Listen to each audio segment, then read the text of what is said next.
Salah satu topik debat Capres perdana adalah pemberantasan korupsi. Dan berikut paparan para Capres untuk pemberantasan korupsi di Indonesia. Yang pertama dari si penegakan hukumnya dulu. Maka kalau saya mulai dari sini, maka yang mesti dilakukan adalah pemiskinan. Yang kedua, perampasan aset. Maka segera kita bereskan undang-undang perampasan aset dan untuk pejabat yang korupsi bawa ke Nusa Kambangan. Agar bisa punya efek jera bahwa ini tidak main-main.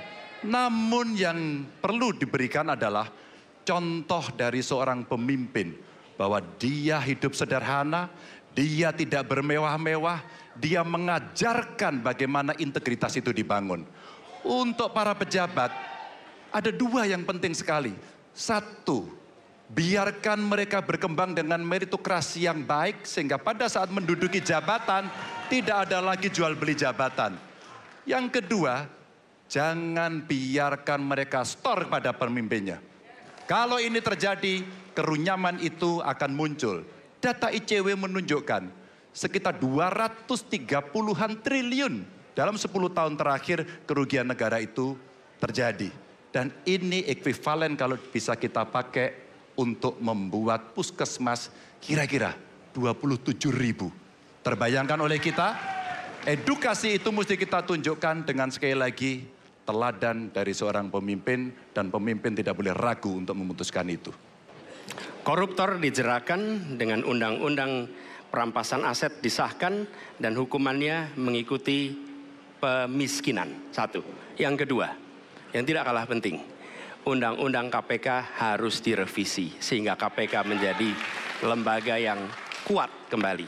Yang ketiga, diberikan imbalan, reward kepada mereka yang membantu melakukan pelaporan, penyelidikan, sehingga ketika melaporkan kita akan punya partisipasi masyarakat. Dan itu dibolehkan oleh undang-undang. Dengan begitu maka bukan hanya aparat penegak hukum, tapi seluruh rakyat ikut memerangi korupsi. Korupsi harus, gerakan anti korupsi harus menjadi gerakan semesta yang melibatkan seluruh rakyat. Kemudian yang keempat, yang tidak kalah penting, adalah standar etika untuk pimpinan KPK harus standar yang tinggi. Terima kasih. Terus terang saja, saya dalam hal ini setuju dengan sikap dan jawaban dari Pak Ganjar masalah korupsi. Korupsi adalah pengkhianatan terhadap bangsa. Korupsi harus diberantas sampai ke akar-akarnya.